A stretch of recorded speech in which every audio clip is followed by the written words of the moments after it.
Hi, my name is Maddie, and welcome back to my channel where I talk about literally anything that comes to mind, which could be both a good or a bad thing. I guess we'll see.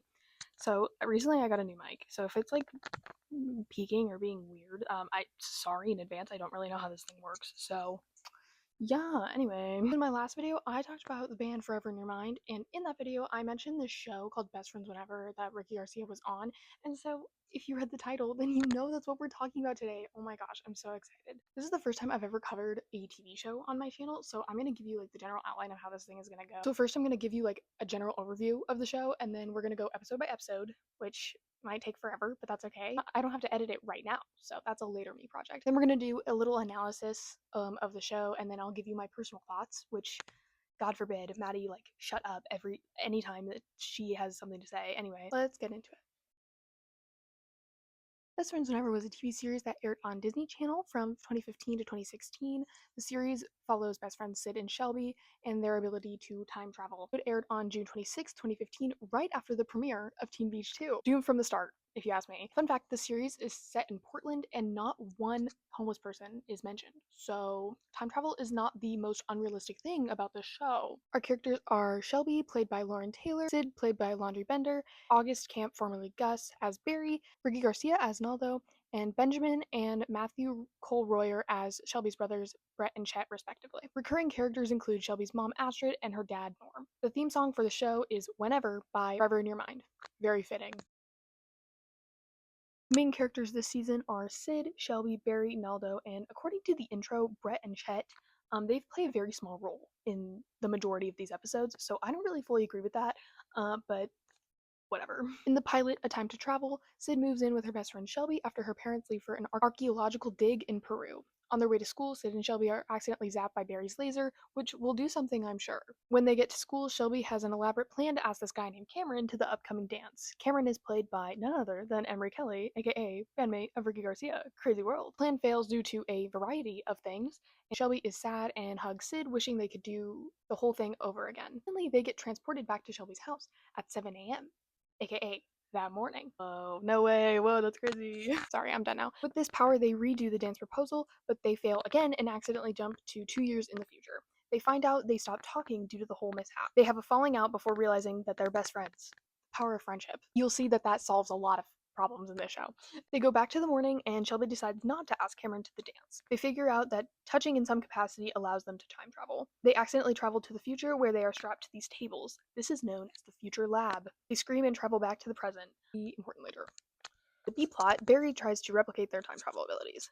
Sorry that took so long. I promise that the rest of these summaries will be shorter. In A Time to Cheat, Shelby and Sid are studying for a test, but they keep accidentally traveling forward to time to the test because they're thinking about the test and they're unprepared for it. So Sid convinces Shelby to use their time travel abilities to get the test questions and use them as a study guide. Shelby feels guilty about it and develops a stress rash. To make things right, they travel back in time to tell the teacher that the test leaked, so they get a new one. In the B plot, Barry and Naldo experiment on Brett and Chet in an attempt to recreate time travel. One of the experiments ends up burning Barry's eyebrows off. In A Time to Say Thank You, Sid wants to say thank you, shocking, I know, to Shelby's family for letting her live with them. She intends to do something that uses fire, but after traveling to the future, they find out that a fire almost burned down their house. So Shelby tries to cheer her up by using a candle to demonstrate how Sid is the one who brings light to the family.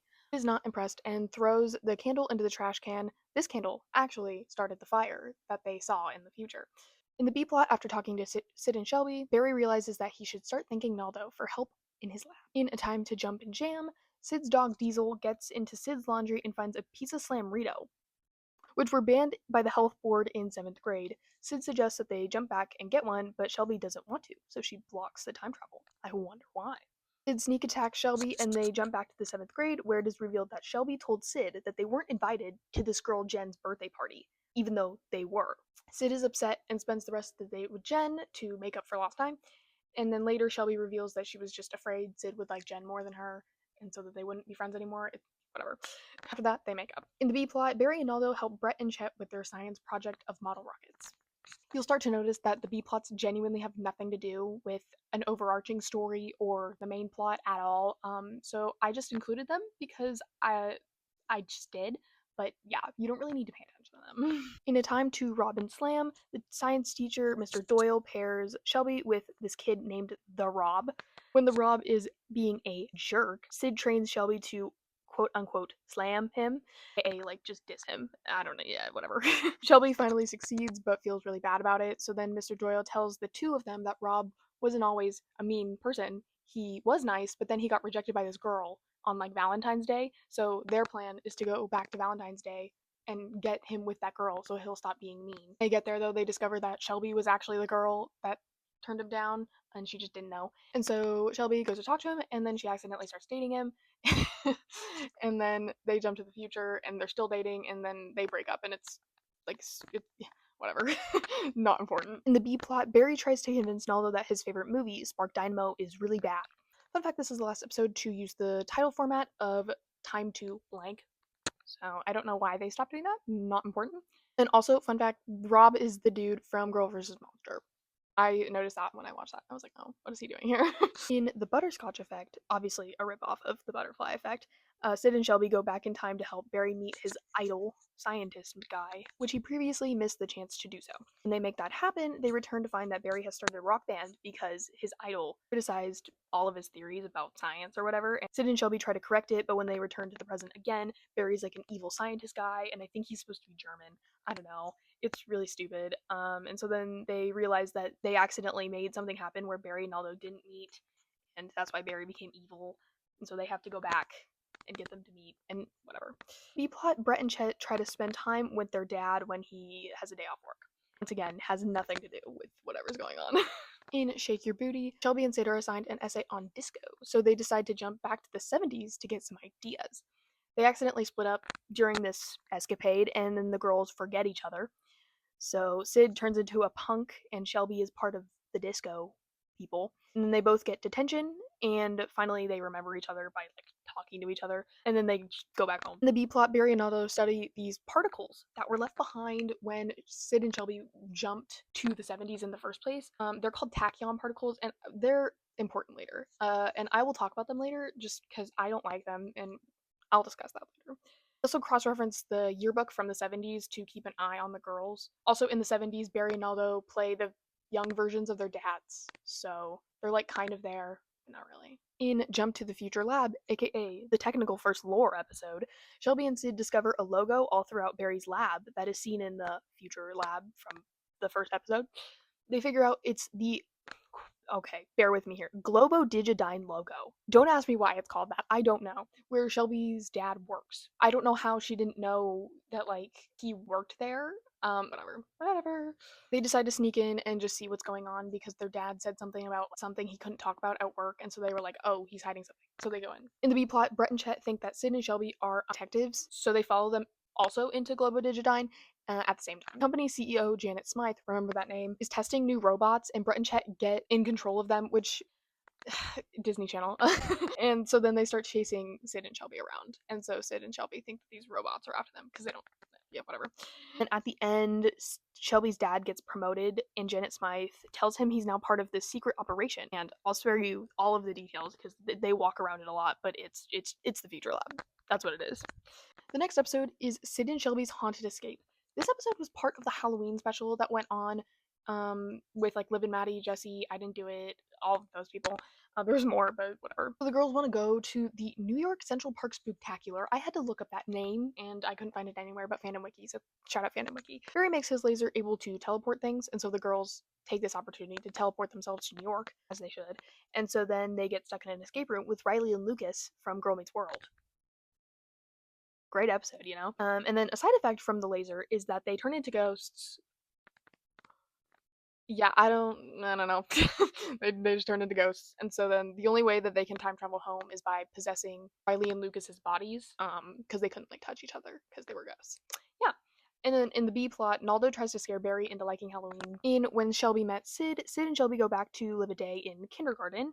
When they return, they begin de-aging because they've never time traveled to when they were that young. So I don't know.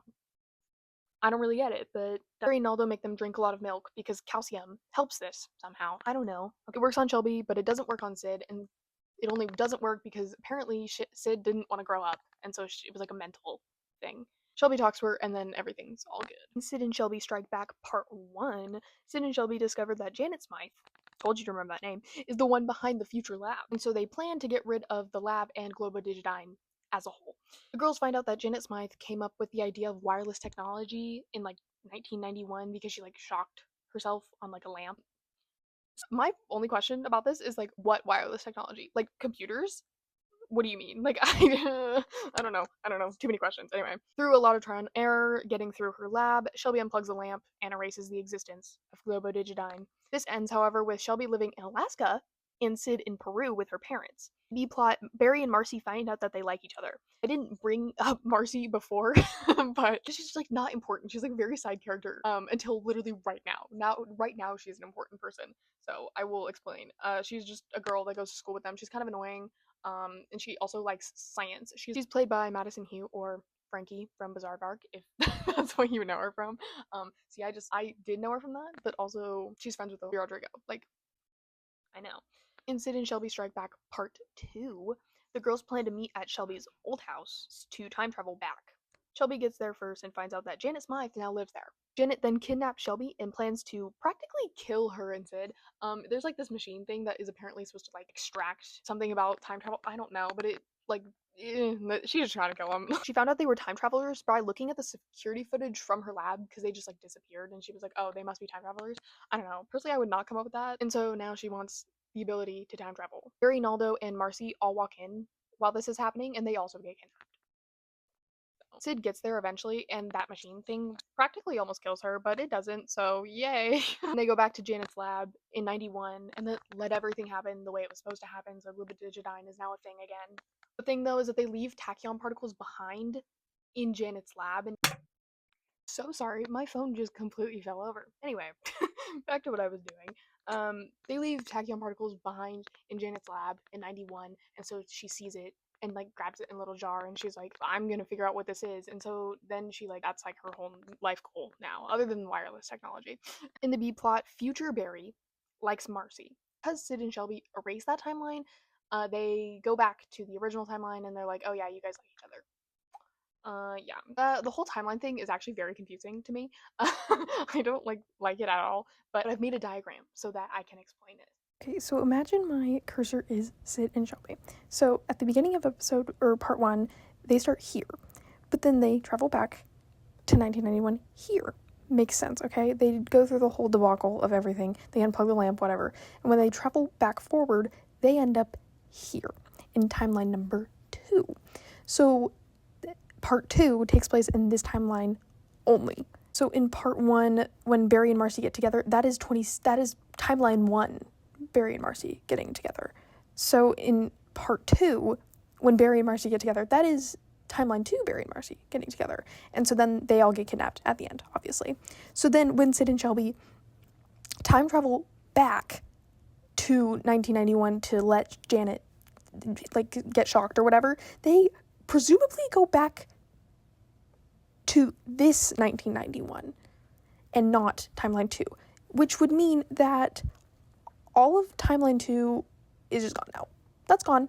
And so now they're here, and then they go back to this present, and so then when they travel back, they get back to before Barry and Marcy have time to get together, so they just tell them right before, and it creates a lot of problems coming up in the future, but whatever. And yeah, I hope that this made sense. One could also claim that they created another third timeline that would be present prime, but I don't want to believe that because that's too convoluted for me. So, you see, now that I'm saying this out loud, it sounds like really ridiculous, but you get it now, okay?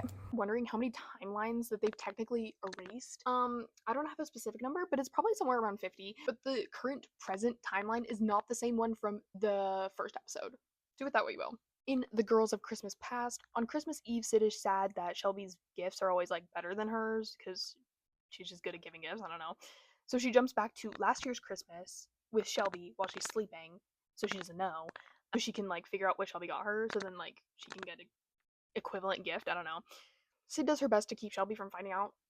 So there's like a bunch of miscommunication. The parents think that Sid's parents left her to like go to New York or something, and then like I actually don't know, whatever. And then Shelby thinks that they got robbed. So in the B plot, Barry performs an experiment and causes a war between Brett's group and Chet's group for the Christmas village. I don't know. It just happens. The episode is narrated by Sid, and it is revealed at the end that she wrote the day into a story for Shelby's gift.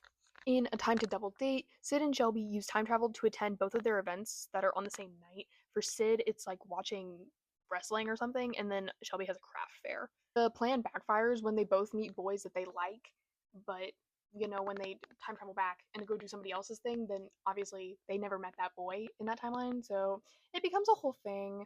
Shelby likes this guy named Drake, and he'll be important later. The guy who likes Sid, not important. He gets mentioned one more time, and we never see him again after this episode. In the B plot, Chet and Brett switch bodies with Barry's laser.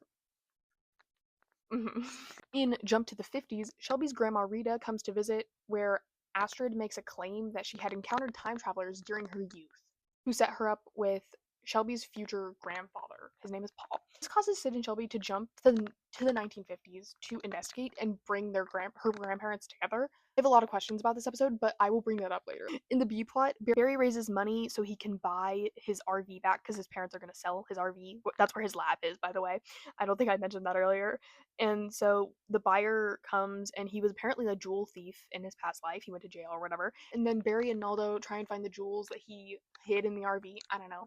It's a whole thing. And then the RV ends up in the school for the remainder of the episode. I think it's for the next episode too. I don't know. Don't quote me on that. And Diesel gets lost in time. Barry creates a time traveling chip that Diesel eats on accident. And then after Diesel messes up Shelby's like video chat thing with Drake, Shelby yells at him to go away, and so then he literally disappears, just like right there. And so then Shelby's like, "Oh no!" And then she goes to Barry, and then Barry's like, "Oh yeah, I made this like tracker thing, so they can like track where Diesel is in different timelines." So then Sid and Shelby just like go to find him, and then they get confused between the Diesel from that timeline and then obviously Diesel. It's a whole thing where they like have to find the right one. Then he jumped back a day later, and then they have to go find him at this club, and then they get trapped in this dumpster because there's these dogs barking at them, and then Sid cries, and then Diesel comes back, and then they get Diesel, and then they're back, and it's all fine and dandy. At the end of the episode, they jump back to the future lab, and then there's a guy in a white suit that walks in, and so then Sid's like, no, I hate this guy, and so she takes off his helmet, and it's actually Barry, and so they're like, no way, whoa, that's crazy. In the B plot, Barry and Marcy start dating. Yeah, so yeah, that plot line that they mentioned 3 episodes ago, they brought it back right now. The 3-part finale, Fight the Future Part 1, Sid and Shelby question the white suit Barry why he was trying to like kill them with a laser or whatever, and he's like, you guys asked me to take your powers away, duh, and you wouldn't tell me why. And they were like, oh, that's weird, don't know why we would do that. Then they'd go to the future, so they were already in the future, but now they're going to more in the future, okay, and they learned that their school turned into a quote-unquote dystopian Smytheverse. Not my words. Sid learns that Drake is working for Janet Smythe, and she froze Barry and Naldo like in Captain America. Then Drake tells Shelby about how like Janet Smythe invented everything on the planet, like even like smartphones and shit.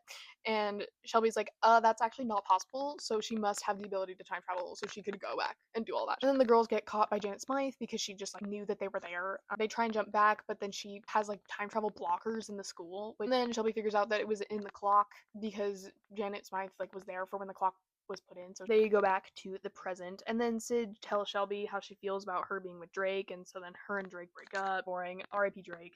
In the B plot, Barry finds out from Shelby that Marcy's gonna break up with him, so then he spends the rest of the episode moaning about the fact that she's gonna break up with him, and so then he tells Marcy that they're gonna break up because Shelby said so, and then they were like, well, why don't we just stay together? So they're still together. In Fight the Future Part 2, Janet Smythe invites herself to the Marcus's house for dinner, and Shelby and Sid are like, that's weird, that's suspicious. And then they find out that Janet Smythe created this thing called a tachyometer to track tachyon particles. And she was like, oh, I figured it was you guys because I detected tachyon particles. Anyway, they jump back to before when Janet Smythe came over, but then she comes over anyway. And apparently with this tachyometer, she can remember everything that's ever happened in every timeline that she's in. So she was like, yeah, I remember all that. And they were like, ooh, that kind of sucks. That's really not good. So then the girls go to Globodigidine and ask Barry to take away their powers. Duh. And so then they don't have powers anymore. Bummer. Then in B plot 1, Barry and Naldo make beef Wellington for dinner with Janet Smythe. And then in B plot 2, Naldo babysits Brett and Chet. In Fight the Future Part 3, Janet Smythe takes Barry and Naldo hostage for the secret to time travel, and so Sid and Shelby figure it out when they go into Barry's lab and there's nothing in there. If you recall from the very first episode where they get zapped by the laser, the ray actually goes through this blue jar first, and then it hits them, and so then they're like, oh yeah, it was that blue jar. And so then they go rescue Barry and Naldo, and then Shelby accidentally says what it was, and so then Janet Smythe gets the ability to time travel. Problematic, if you ask me. Then Shelby's dad enters the room, and he's like, oh my god, like, what are you guys doing here? Get out. And then they're like, no, like, she's evil. And he's like, I don't believe you. And then Janet Smith's like, no, I'm evil. And he's like, oh, that's a bummer. And then he like fights these guards, and then they get out. It's a whole thing. For some reason, the big showdown of this episode is at the school. The amount of sets that they just don't have in this season is evident, because why is everything at the school? And so then they like fight her with their time travel abilities. Yeah, anyway. This battle gets rid of Janet's powers, but also creates this time rift that opens up. Uh, and then future Sid and Shelby jump out of the time rift and then take Janet Smythe to jail, and they also take the blue liquid with them. So yeah, that time rift will be important later on. Then once future Sid and Shelby go through the rift again, then nobody remembers everything that happened. Okay. And then when they get back to Barry's lab, the girls are like, oh yeah, it was that blue liquid. And then Naldo's like, oh my god, that was my hair gel. So the secret to time travel was his hair gel. In the B plot, Brett and Chet turn Barry's RV into an exclusive nightclub because it's now empty. This is what I meant when I said that like their plots aren't important at all. But like, I don't know, that's kind of funny. Then at the very end of the episode, the time rift reopens, and then there's a figure of a person walking in. I wonder if that will ever come up again. Okay, that was a lot of explaining. Let's take a little bit of a break. Okay, let's get back into it. The main characters this season are Sid, Shelby, Barry, Naldo, Brett, Chet, and Daisy, played by Brianna Salas. In the first episode, Princess Problems, the new semester starts, and then that time rift that I literally mentioned like 5 seconds ago, yeah, it opens up again, and a girl is let out, introducing herself as Daisy from the year 1522. Anyway, the boys and girls compete to open the rift again for Daisy to go back through. She reveals to Sid that she's a princess. In numerous attempts to open the rift for Daisy, Barry and Naldo end up blowing up the RV.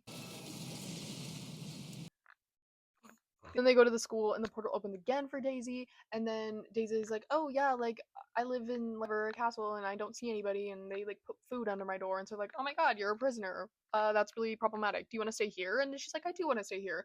And so then she decides to stay there. Also, Barry's parents build him a brand new garage lab because the other one literally blew up. And when Daisy, Sid, and Shelby hug, Sid and Shelby are transported to Daisy's tower. Keep that in mind. In Worst Night Ever, Sid and Shelby jump back to the night of their 6th grade dance in an attempt to fix everything that went wrong, being Naldo ripping his pants, Barry being locked in the janitor's closet, and then the girls had a choreographed dance that they were gonna do, but then the power got cut, so they couldn't do it, and yeah. Shelby is sent to look for Barry, but there's these 6th grade bullies, and she gets like scared, and so then she accidentally locks herself in the closet with Barry. And then Sid is watching Naldo, and then she gets made fun of, but then she's like, wait, it's not that serious actually. It's not that important. And so then she goes to find Shelby, and Shelby's trying to cut the power, and then Sid's like, oh, actually no, in the original timeline where this happened, I was the one who cut the power because I got scared, but now I'm not scared anymore, let's go dance. And so then they go dance. In the B plot, Brett and Chet argue about having a neighborhood friend over after their dad tells them to literally not have anyone over. Okay, so sorry, my phone keeps falling over, it's very annoying. In Epic Girls Day, Sid and Shelby decide to take Daisy to the mall for their Epic Girls Day. What a concept. But the things that they used to do are only for 2 people, and so then they start feeling like a third wheel, and yeah, it's a whole thing. The B plot, Barry and Naldo disagree about how to sell Naldo's t-shirts. He makes like really stupid t-shirts. Yeah. And then in a very rare C plot, Brett and Chet want new clothes at the mall. In Girl Code, Barry is too busy to help Shelby create her website for crafting, so she goes to the school, to the computer club, and this girl named Alex tries to help her, and then Shelby's like, oh no, I actually like wanted you to do it for me, and then Alex is like, no, do it yourself, what the fuck? And so then there's these 2 guys that come in, and they like Shelby, so they like do the whole thing for her because she's like pretty. At the very end, Shelby decides to just do it herself with the help of Alex. And then in the B plot, Sid uses time travel to win this contest, and so then the prize is actually a boat. She asks Naldo to help her get rid of the boat, but then Naldo finds this boat's hat. hello, captain's hat? Jesus Christ, what the fuck is a boat's hat? He finds a captain's hat and then is like, oh no, I want to keep the boat now. And so then Sid gets rid of the boat and then gets him a hat with little boats on it to make up for the fact that she got rid of the boat. In the C plot, Brett and Chet help Barry set up for his grandma's birthday party. Fun fact, this is the first episode where Sid and Shelby are split up for the main plot. In Derby Little Secret, Sid suggests that she and Shelby go to a roller derby against Astrid's wishes. They get caught and discover that Astrid actually competes in the roller derby. She gets injured during the match, so Sid and Shelby jump back in time to where she doesn't get injured. Then Sid feels really bad about sneaking out, and so she's like, I really want to tell Astrid. And then in the B plot, Daisy reveals that she can make people knights, and so Barry and Nelda were having a prank war, but then they're like, oh no, we have to take this break so then we can become knights. Yeah, anyway. Night of the Were-Diesel, Sid's plans to help Shelby with their school's Halloween carnival get ruined because Diesel gets into Barry's wolf hormone serum because he just has that lying around, and then it accidentally gets on Sid, and so then Sid becomes a werewolf. Yeah. And Shelby asks Barry and Aldo to like get her back to normal before it's like permanent or whatever. In the B plot, Brett and Chet go to the Halloween carnival because they're like tired of being little kids, so they want to be like teenagers. I don't know. In the friendship code, Shelby and Barry compete against each other at a tech fair that's being held in the school. And Shelby's hero, Dax Fraggins, is like, I don't know, there. Shelby's selected to like have her thing be like, I don't know, promoted or whatever. And then Barry learns that Dax is only trying to take over her website and like get rid of her.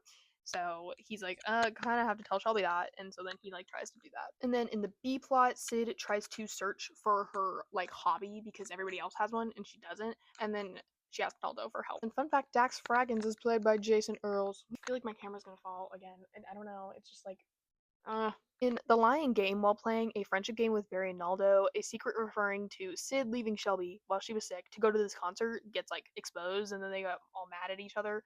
So then Sid tells Shelby to go to a concert without her, but then Sid is like there, and it's, oh my gosh, it becomes a whole thing. And so then they like get mad at each other again, and then then they eventually make up. In the B plot, Brett and Chet try to earn their camping badges from their backyard. And then there's this kid that like does everything for them. In a very, very loose C plot, Barry realizes that he knows nothing about Naldo, but then at the very end, he does know things about him. I don't know, whatever. Working 9 to fudge, Shelby decides that it's time for her and Sid to get jobs, and so they find a fudge kiosk at the mall that they want to work at, and Sid impresses like the manager, and so she's like obviously like star employee, and then Shelby gets like stuck on cleaning duty, and she's like, this really sucks, and then Shelby finds out that the boss or the manager or whatever is actually like a thief. And he plans to like rob everyone in the mall, and so then she's like, yeah, we should probably do something about that. She gets like sent undercover by the police. It's kind of wild, and then they just like use time travel to like figure it out. In the B plot, Naldo helps Barry get in touch with his inner poet because his grade in poetry class is like literally ruining his GPA, and he's like apparently the smartest person alive, so he has to like be good at poetry, and then he gets really mad about it, and then he writes a poem about his friendship with Naldo. Very cute. I can't believe I have to say this title out loud. Anyway, in It's Not Ye, It's Me, Izzy reveals to Sid and Shelby that she is engaged to someone in her time that she does not like.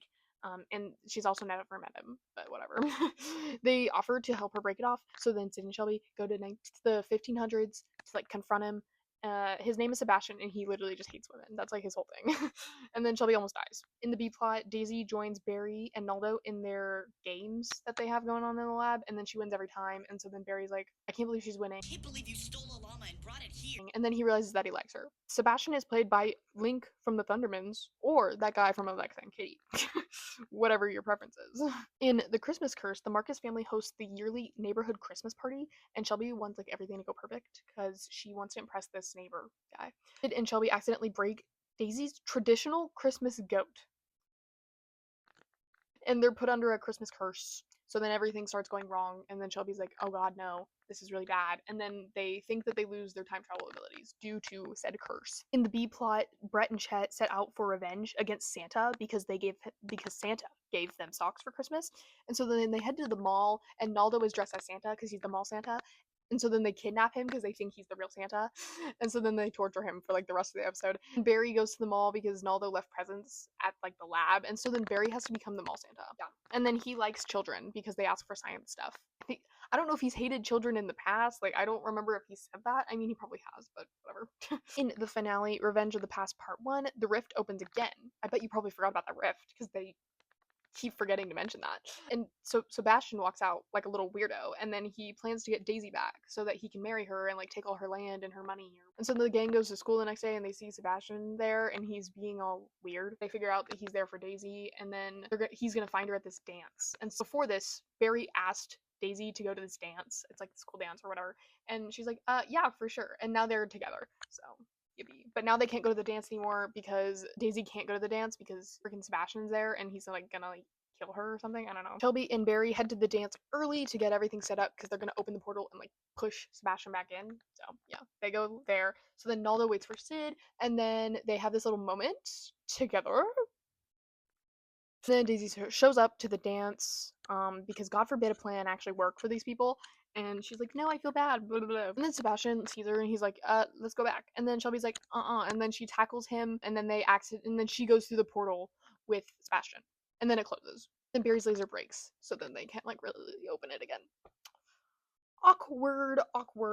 Revenge of the Past Part 2. Sid, Barry, Naldo, and Daisy plan to get Shelby back from the 1500s because she's stuck there. So Shelby is being forced to marry Sebastian because no one's seen Daisy in like 2 years or something, and so they're like, yeah, she's blonde now, who cares? Daisy's nanny, who's there, reveals that she actually trapped Daisy in the tower to keep her away from Sebastian because he's a freaking weirdo. So shout out the nanny. The gang attempts to open the rift and it starts to open when Sid starts talking about Shelby. So they're like, just keep doing that. And so she does. And then Shelby goes through at the very last second. But then Sebastian follows her and he has these 2 little goons with him just standing there. Then they have this little showdown. And then Daisy's like, no, don't kill them. I'll go with you if you don't kill them. Yeah, so she goes back to the 1500s, and so then they all just kind of stand there, and they're like, oh man, I really wish Daisy was here, I miss her so much, and so then they all have a group hug, and then they all time travel to the 1500s, where she's getting married. Yeah, they can just time travel now. I don't know, they introduced this in like literally the last like 5 minutes of the show. I feel like this would have been really helpful like, at any other point in this entire show, but whatever. They also really don't explain how this works, but at the same time, it's the finale of season 2, and maybe they would have done it in season 3, who is to say? They go to the wedding and they're like, oh yeah, like we're gonna stop them from getting married, but then Daisy's kind of already on that, and she's like, actually no, I literally hate you and you also hate women, that's really, really rude. And so then she's like, let's put him in jail. As she should. So then they like go up to her and her and Barry are still together and she's like, yeah, guys, please come visit me. And then they're like, okay. And then at the end, Sid and Shelby ask the boys where they want to go, and then they go to see dinosaurs because that's where Naldo said he wanted to go. Also, when they travel to the dinosaurs, presumably, they leave tachyon particles behind. More on that later. In the B plot, Brett and Chet think that Shelby and Sid are hiding something, and so they like follow them around the entire episode to find out what it is. And they allude to them being time travelers like literally 40 times, and they actually even see the tachyon particles that they leave behind at the end of the episode, and they're like, yeah, time travel's weird. I don't think that's it. And that is where the show ends. If you're wondering why season 2 didn't take as long as the first one, is because it has 6 less episodes and there's like not really a good storyline going on. So yeah. And also, despite this, is like literally the season centers around Daisy, but like she's in 6 of the episodes. Weird. My favorite character from the show is Naldo for no specific reason. Literally, why would you mention that? So you might be wondering, like, what happened to the show? What happened to season 3? Well, for one, the show was like pretty bad. It's like not fantastic. I mean, it's pretty good for Disney Channel standards, but there's a coherent plot most of the time. Doesn't mean it's a good plot. I'm not really here to decide, but that's up to you. Personally, I'm gonna stand by the fact that season 1 is like way better than season 2. Oh my god, like I had so much fun watching season 1. Season 2, I literally skimmed through all the episodes. I was like, these are so stupid. I just don't really like the whole Daisy plot. I think that fish out of water plots are really stupid. But like, no hate to the actress. I think she's beautiful and I think she did a fantastic job. I just didn't like the plot in general, so that's not her fault at all. I also even like laughed a few times during the first season. It's like second season I didn't laugh as much. The thing about the show is it's like being like a time travel show, you can kind of do anything with a plot, and somehow like a princess from the 1500s just like doesn't like sit right with me. I don't know, something about that seems weird and like really unbelievable. I think something about the first season that works is that they put everything in reality, you know what I mean? Yes, they're time travelers and like yes, that makes no sense, but they try to like come up with a scientific explanation for everything, so like they try and make it make sense. In the second season, dude, there isn't any of that. They're just like, yeah, no, here's this time rift that this literal princess from the 1500s just walked out of. For sure, right, because that makes total sense. And I mean, there's plot holes and inconsistencies within like those seasons, and we'll talk about that later. I wouldn't be shocked if there was a significantly lower viewership for season 2. See, okay, that's what I thought. I can see why they would have gotten a season 2. Like, season 1 makes sense. And so, like, I can see why the network was like, yeah, here's your season 2. But, I mean, the viewership obviously didn't keep it going. And, I mean, I think they were probably spending a lot more money. They had a lot more sets this season, like the mall, Barry's lab, like the new one, and then the 1500 sets. So, they had a lot going on. And also, that explosion from the first episode, I'm sure that cost them some money. So I have some personal problems with the lore inconsistencies, which is like shocking, Maddie. A Disney Channel show doesn't make perfect sense all the time. I know, what a concept. But my first problem is the tachyon particles that they leave behind in the 70s episode. They left them in the present day. But every time that they leave tachyon particles in the future, not like in the future in the show. I mean like in the next coming episode. Sorry, that's confusing. They leave them in the past. It also happens again in the season 2 finale. They left them in the present whenever they would go back, like in Janet's lab. They left them in the 90s, not in 2016. I don't know. I just think it's kind of silly that they did not keep that consistent. Because it happened twice. I thought maybe it was like just the 70s episode and they like just kind of forgot. No, it happened twice. I don't really like that. I think they should fix that for me. Thank you. My second point is that the time traveling that takes place is like somewhat inevitable, is always gonna happen. So let me explain. In the 50s episode, her grandma comes to see them and she's like, oh yeah, like I remember these teenage girls coming to tell me that they were time travelers. So like when Shelby's mom says that, they had not gone yet. So that leads me to believe it's already happened, but it hasn't happened because they haven't done that yet. I don't know. I don't really like that. Really confusing. Somehow Riverdale makes more sense than all that. But like when they get back from the 50s and they get their like grandparents together, her grandma gets there and she's like, "Oh my god, did you guys just get back from the 50s? What do you mean? How did you know that they like they left that day?"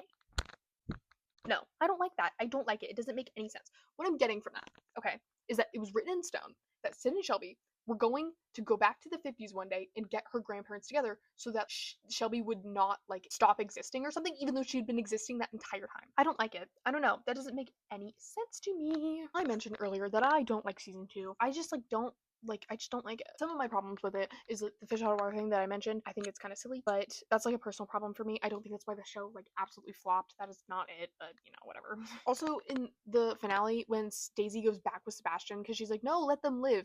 Literally, okay, I don't think you understand. Like, it was him and these two soldiers. Yes, they had swords, but like, dude, Barry had a fucking laser.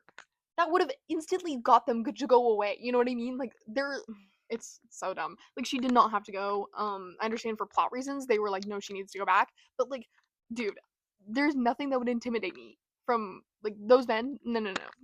I could take them, I think. Also, just as a general thing, I don't know how it's possible, but Barry always pulls really beautiful women. I just don't like that. Like Madison Hugh as Marcy, and then like the actress for Daisy. Are you fucking kidding me? I don't know. That's some nerd propaganda, and I'm not okay with that. I know I like to complain, so I decided to share one thing I liked about this show, and that is Sid and Naldo together. I absolutely love them. They're so cute. They actually hint at Sid liking him back in the kindergarten episode of episode 1. So like shout out to consistency. We love consistency here. Personally, I would have loved to have them get together earlier in season 2. I think it makes sense to have them together in season 2. And I mean they gave them more plots together this season, who I can think of off the top of my head. But I think it would have been better if they just put them together like mid-season.